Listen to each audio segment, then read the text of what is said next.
chicos. Vamos, muchachos. Vamos, llévenle, vámonos.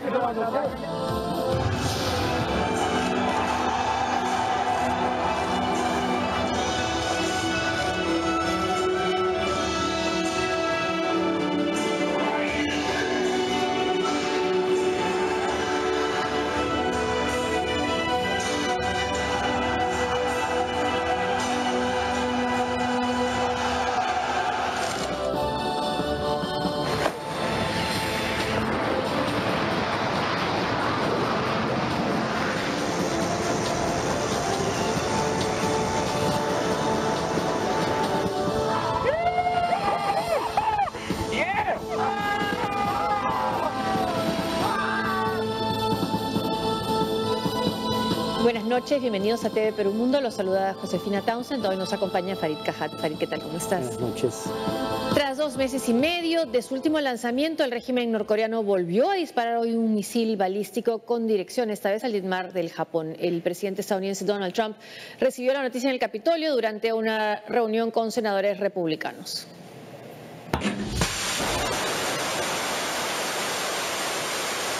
Pyongyang ha lanzado un nuevo misil en la madrugada de este miércoles en un intento por demostrar que no le teme a nada. Pero el ejercicio intimidante del régimen de Kim Jong-un para sus vecinos y los Estados Unidos suponen una situación que manejará Washington. Así lo ha anunciado el presidente Donald Trump. Como probablemente han escuchado, un misil fue lanzado hace un tiempo desde Corea del Norte. Solo les diré que nos ocuparemos de eso.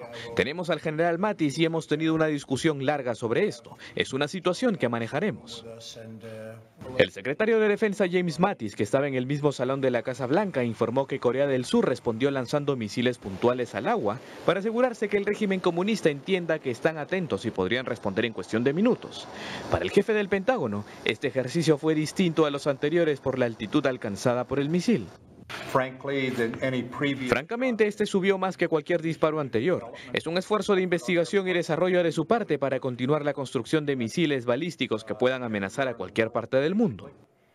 Según los reportes del Pentágono, el misil balístico intercontinental que lanzó Pyongyang voló un aproximado de 1000 kilómetros y cayó en el mar de Japón. Tokio confirmó el informe, señalando que el proyectil impactó en su zona económica exclusiva marítima. Por otro lado, el martes, el ministro de Unificación de Corea del Sur, Cho Myoung-gyon, dijo que en un año el gobierno de Kim Jong-un podría declarar el fin del desarrollo de sus capacidades nucleares, en un proceso que, según los expertos, podría tardar hasta 4 años.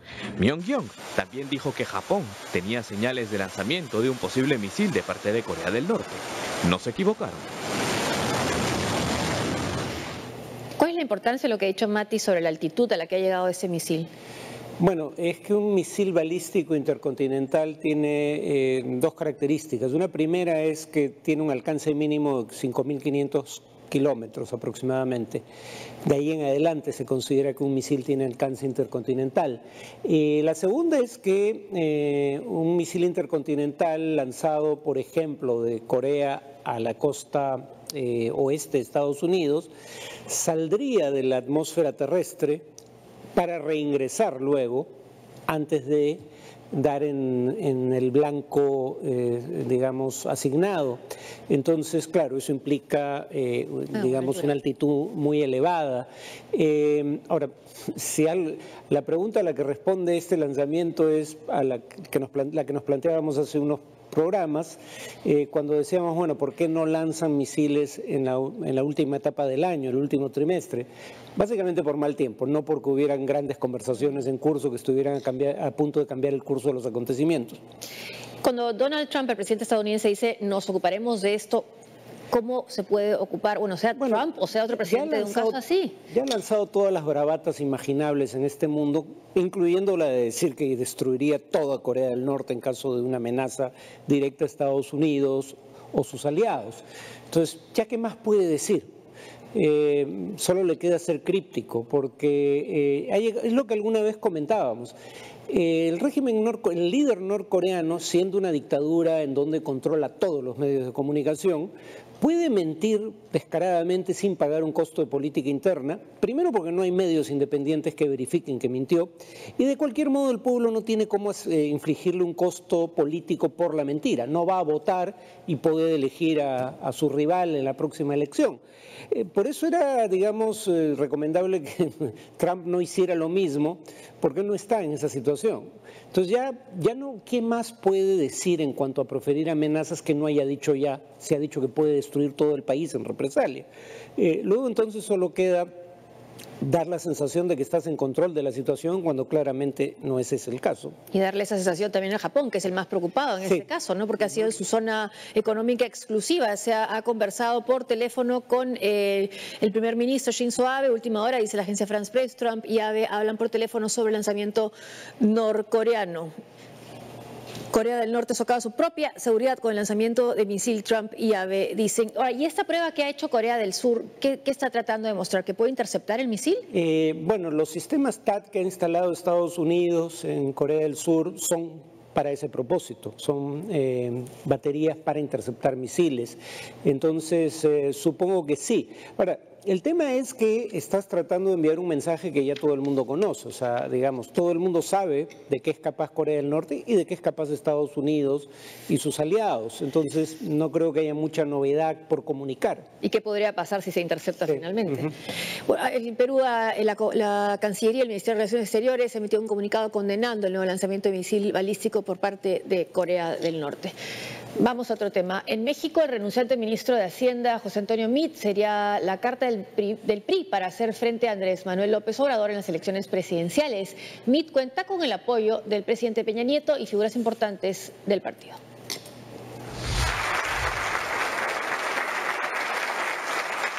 Con un apretón de manos, el presidente de México, Enrique Peña Nieto, expresó su respaldo a José Antonio Meade, que dejó de lado el Ministerio de Hacienda para ser el precandidato del partido gobernante PRI, con miras a las elecciones generales de julio del 2018. José Antonio Meade ha demostrado ser un hombre de bien, con vocación de servicio y un profundo amor a México. Le agradezco su dedicación, su entrega y su compromiso, y le deseo el mayor de los éxitos en el proyecto que ha decidido emprender. Tras su destape como aspirante a Los Pinos, sede de gobierno, diversos sindicatos como la oficialista Confederación de Trabajadores de México dieron a conocer su apoyo a Meade, de 48 años, que aprovechó para ensayar un discurso donde no faltaron las promesas de un país justo donde se cumpla la ley. Estoy muy esperanzado de que seamos capaces de hacer una propuesta que resulte competitiva, que resulte atractiva, que nos lleve al gobierno, pero hoy estamos en la etapa de pedir apoyo, simpatía, acompañamiento para poderme registrar como precandidato a la presidencia de la República. Para que la nominación del economista y procurador José Antonio Meade sea oficial, tendrá que ser ratificada el 18 de febrero del 2018 en una convención de delegados del partido PRI, de la que no es militante. De convertirse en el abanderado del PRI, también se convertirá en el potencial retador del izquierdista José Antonio Manuel López Obrador, favorito en las encuestas. Bueno, es casi impensable creer que puede no ser el candidato ahora que lo ha destapado. Sí. Peña Nieto, ¿en qué consiste esta tradición del PRI del tapado? Claro, el tema es que en teoría esto ya no es el viejo PRI, cosa que no todos creen. Pero básicamente la idea es que todo el mundo sabía que en el pasado, cuando menos, el presidente priista, dado que no podía ir a la reelección, sufragio efectivo, no reelección, ese es el... Sí, claro. No tenía derecho a la reelección como presidente, luego entonces, sin embargo, se le reconocía el derecho a designar a su sucesor. Eso era lo que se conocía como el dedazo, porque el presidente a dedo elegía al candidato a la sucesión en unas elecciones que no eran competitivas, no había real oposición con posibilidades de triunfo, y el tapado era esa persona en la cual se especulaba podía ser el seleccionado por el presidente, pero que solo el presidente y si acaso el propio tapado conocían, sabían la identidad, porque había más de un posible tapado y entonces empezaban las especulaciones, esos empezaban a apuñalarse mutuamente. Acá la diferencia ¿cuál es? Que en teoría no ha sido designado candidato. Lo único que queda claro es que es el favorito del presidente del partido y del gobierno para sucederlo en el cargo. Todavía tiene que pasar por un proceso de selección interno, pero claro, ya en menos de 24 horas lo apoya el presidente, lo apoyan todos sus ministros, lo apoyan los sindicatos, lo apoya la Central Agraria controlada por el PRI, los sindicatos priistas, quiero decir. Luego entonces va a llegar con tal fortaleza el proceso de selección interna que es difícil concebir que pueda, en el tiempo que queda, claro, todavía queda tiempo hasta febrero en realidad, pero es difícil concebir que pueda formularse una candidatura alternativa con posibilidades de éxito. Ahora, puede ser una decisión interesante de parte del PRI, ¿no? Buscar a una persona con perfil de tecnócrata que hasta ahora no tiene acusaciones de corrupción, que ha participado en un gobierno que no ha sido del PRI como el anterior, que era del PAN. Entonces también podría de esa forma, digamos, convocar a los votos del PAN. Es lo que intenta. El PAN está haciendo implosión, ¿no? Digamos, Margarita Zavala, la esposa del expresidente Felipe Calderón, ya ha renunciado, si no me equivoco, al partido y va a lanzar su candidatura porque hay una insurrección dentro del PAN frente a esta idea de formar un frente con el PRD para ir juntos, o sea, derecha e izquierda, unidas tras una candidatura presidencial con el único propósito de impedir que el PRI repita el plato, porque no tienen mucho más que los una. Por ejemplo, el PRD es partidario del derecho de una mujer a decidir en caso de aborto, o sea, en el tema del aborto, es partidario del matrimonio homosexual. El PAN es más bien un partido de raigambre católica conservadora. Entonces, digamos, esa es una prueba de las múltiples diferencias que tienen. Y bueno, el PAN está haciendo implosión y creo que acá el intento efectivamente es el de captar parte del electorado del PAN. Y hacer la campaña contra la candidatura hasta ahora, según las encuestas exitosas de Andrés Manuel López Obrador de la izquierda y con su propio movimiento. Sí, ahora el tema, sin embargo, sigue siendo que Meade ha sido ministro de este gobierno durante todo el periodo de Peña Nieto. Entonces, ¿cómo va a lograr desmarcarse de un gobierno que se retira con el año con más asesinatos en la historia moderna de México, con una inflación relativamente alta, con un desempeño económico mediocre, con escándalos de corrupción? Va a ser interesante ver si logra desmarcarse. Ahí está el detalle. Sí. El Papa Francisco instó a las autoridades de Myanmar a respetar a todos los habitantes sin excluir a nadie como base para la paz. El pontífice llegará el jueves a Bangladesh, donde se reunirá con refugiados rohingyas. Aung San Suu Kyi ha recibido al Papa Francisco, un encuentro esperado por la comunidad internacional que condena la actuación de la lideresa civil de Myanmar en la crisis de la minoría rohingya en el estado Rakhine, al norte de su país. En esta reunión y su posterior discurso en la ciudad de Naypyidaw, el sumo pontífice ha evitado utilizar el término rohingya como le recomendaron, pero sí ha lamentado los conflictos duraderos que han creado profundas divisiones en el país. El futuro del Myanmar debe ser la paz. El futuro de Myanmar debe ser paz, una paz basada en el respeto por la dignidad y los derechos de cada miembro de la sociedad. Dei diritti di ogni membro della società. El respeto por cada grupo étnico y su identidad, el respeto por el Estado de Derecho. El respeto dello Stato di diritto e di un ordine democrático y el respeto por un orden democrático que permita al individuo y cada grupo, ninguno excluido, ofrecer su contribución legítima al bien común. Offrire il suo legittimo contributo al bene comune. A su turno, la dama de Birmania se refirió a la situación en Rakhine y agradeció el apoyo de su gente para enfrentar este tema. De los muchos desafíos a los que se ha enfrentado nuestro gobierno, la situación en Rakhine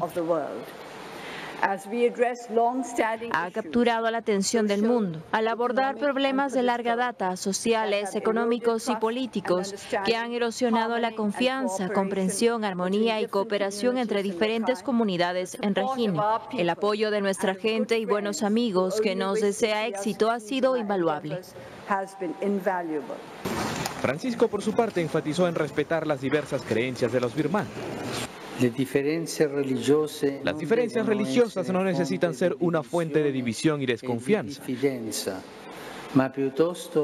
una fuerza per sino más bien una fuerza para la unidad, el perdón, la tolerancia y la construcción sabia de la nación.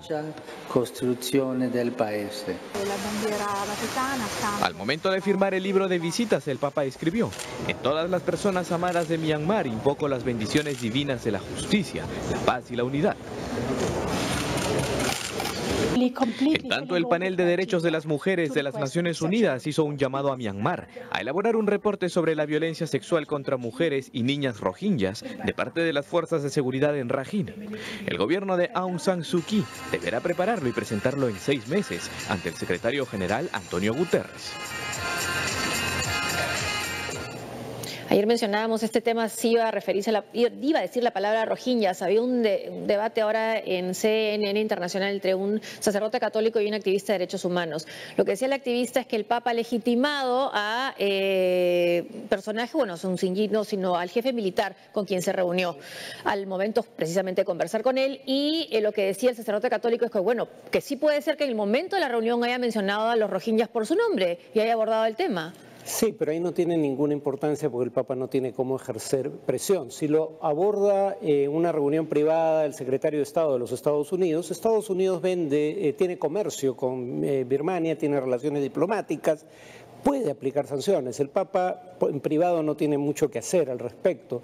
La otra cuestión es que es curioso que el propio obispo de la Iglesia Católica birmana, o de Myanmar, sea quien le pidió al Papa que no mencione a los rohingya, creo que se pronuncia, porque, digamos, podía tener consecuencias para los católicos, lo cual es prueba de que tienen miedo de que probablemente sí hay discriminación y persecución religiosa. Sí, en todo caso, claro, el Papa está yendo a un país mayoritariamente budista y que tiene estas minorías, ¿no? Entonces, sí, ese era un poco el tema. Vamos ahora con otros temas.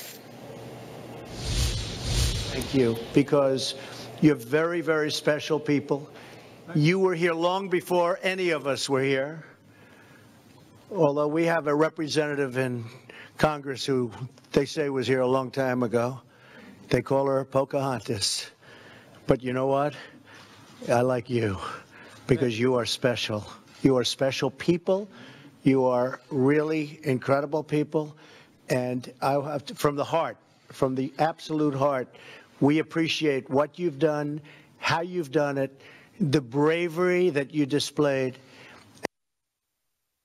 Es Donald Trump, ayer el presidente de Estados Unidos, en un homenaje a los indios navajos que participaron en la Segunda Guerra Mundial. Claro, acá lo interesante era, si mandamos mensajes encriptados en inglés, los alemanes tienen gente que habla inglés. ¿En qué lengua podemos mandar mensajes encriptados que los alemanes no puedan descifrar? Entonces decidieron utilizar lenguas nativas de los nativos americanos, ¿no?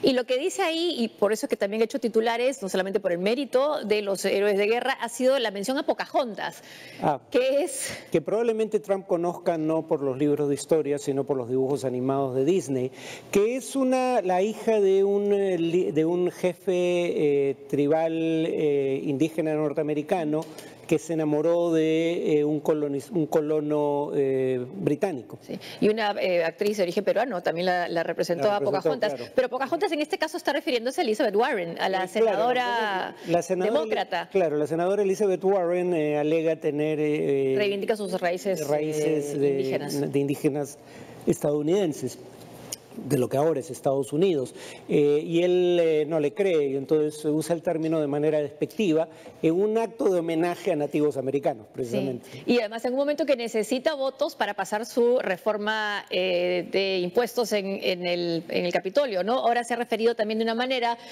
digamos, también despectiva a una reunión que iba a tener con Chuck y Nancy, dos congresistas demócratas.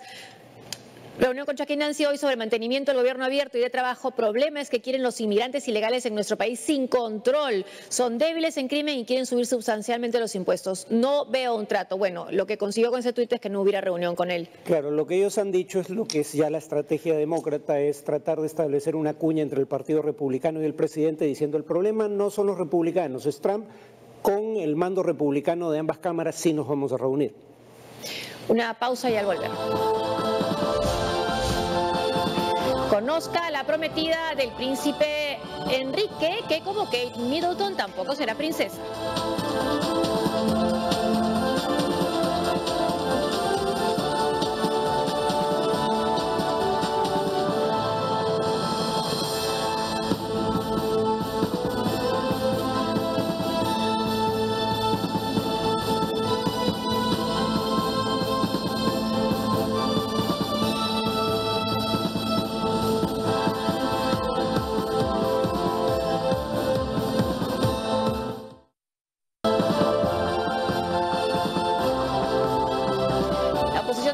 Sigue sin reconocer a Uhuru Kenyatta como presidente del país. Este martes se registraron nuevos enfrentamientos en Nairobi durante la ceremonia de investidura de Kenyatta como jefe de Estado. Usando gases lacrimógenos, la policía dispersó a los partidarios del opositor Raila Odinga, que protestaban cerca del estadio Kasarani en Nairobi, donde este martes Uhuru Kenyatta juraba como presidente del país para una segunda legislatura. Al menos un manifestante murió y otros 3 resultaron heridos en la jornada en la que la oposición organizó una oración para recordar a las más de 70 víctimas de la represión en la última contienda electoral. A pesar de estas protestas, Kenyatta, de 56 años, juró como presidente ante miles de espectadores. Con la Biblia en la mano derecha y la mano izquierda sobre la Constitución, el reelecto mandatario prometió gobernar para todos los kenianos y trabajar con los líderes de otras formaciones, incluso la oposición. Escuché con atención a mis rivales y manteniendo el espíritu de inclusividad. Voy a tratar de incorporar algunas de sus ideas. Esto demostrará que mi elección no fue una contienda entre un sueño y una pesadilla, sino una competencia entre 2 visiones opuestas. Pero estas protestas no terminan de convencer al opositor partido de Superalianza Nacional y su líder, que ha sembrado la polémica al afirmar que asumirá la presidencia el 12 de diciembre próximo. Hemos dicho que el próximo mes de diciembre, el día 12, tendremos una asamblea popular porque juramentaré en el cargo como presidente legítimo. La toma de mando de Kenyatta pone fin a una temporada política intensa marcada por la decisión de la justicia de anular las elecciones presidenciales el 8 de agosto y organizar un nuevo comicio en octubre, lo que generó enfrentamientos. Naciones Unidas insiste en sus esfuerzos por abrir el diálogo en Siria, mientras que el mundo deportivo recuerda el primer aniversario de la tragedia del club chapecoense. En Ginebra comenzó este martes el 8º intento auspiciado por la ONU para replantear el diálogo directo entre el gobierno sirio y opositores que ponga fin a más de 6 años de conflicto civil. A la cita acudieron miembros de la Comisión Suprema para las Negociaciones, que agrupa la oposición siria, excepto la delegación gubernamental siria, que declinó ante los llamamientos reiterados de los opositores de que cualquier intento de iniciar un proceso de transición debe comenzar con la renuncia de Bashar al-Assad.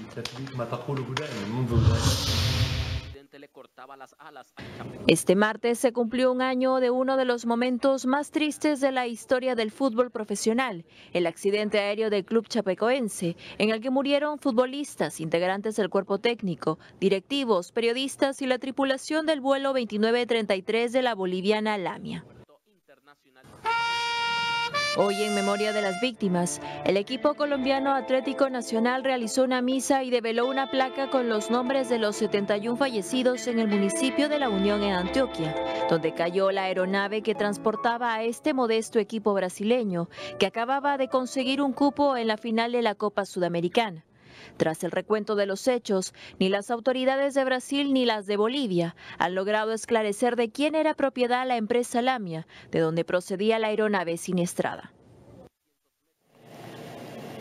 La Casa Real Británica informó este martes que la boda entre el príncipe Enrique y Meghan Markle se oficiará en la capilla San Jorge en mayo del 2018, aunque sin precisar el día exacto.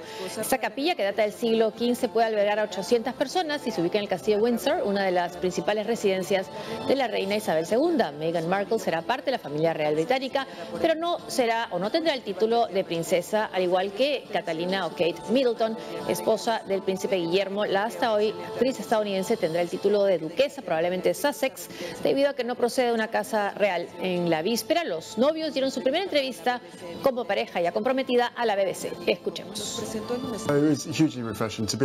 Fue muy refrescante poder conocer a alguien que no fuera necesariamente de tu círculo, que no sepa mucho sobre mí y que yo no supiera mucho sobre ella.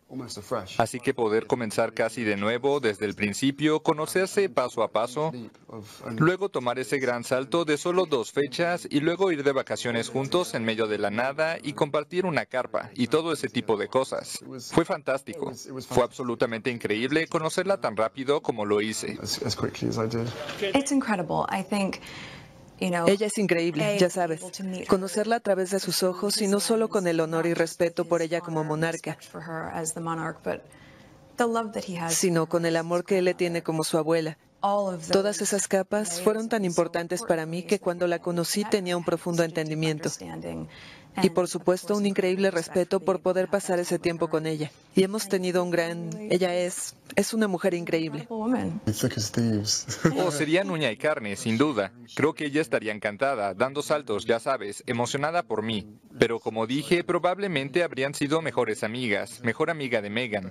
Y es en días como este cuando realmente la extraño. Tenerla cerca y extraño poder compartirle buenas noticias. Pero con el anillo y todo lo demás, estoy seguro que está con nosotros. Estoy seguro que está con nosotros. Hasta aquí la información internacional. Muchas gracias por acompañarnos. Gracias, Farid. Hasta mañana.